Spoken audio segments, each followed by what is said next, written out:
हमनी के समाज में आदमी के इज्जत ओकर मेहनत से ना, ओकर जेब से तौलल जाला।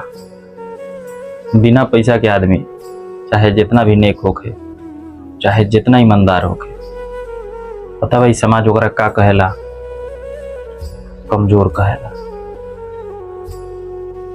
हमरा तो लागता कि अब आदमी मर्द नहीं रह गई, मर्द तो पैसा हो गई बा। जेकर जितना मोटा जेब ओकर उतना बड़ा इज्जत, जेकर जितना पतला जेब ओकर उतना छोट इज्जत। क्या सच्चाई है बा कि आदमी के मर्दानगी खाली रुपया गिने से साबित होला?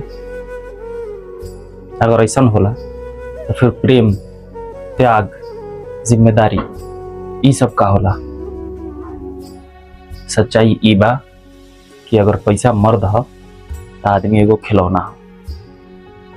अरे असली मर्दानगी तो ऊ ह जे अपन समाज खातिर, जे अपन परिवार खातिर, जे अपना खातिर हर वक्त खड़ा रहेला। बाकी अफसोस कि हमनी के समाज आदमी के नहीं पूजत, पैसा के पूजता। आदमी मर्द ना होला, पैसा मर्द होला।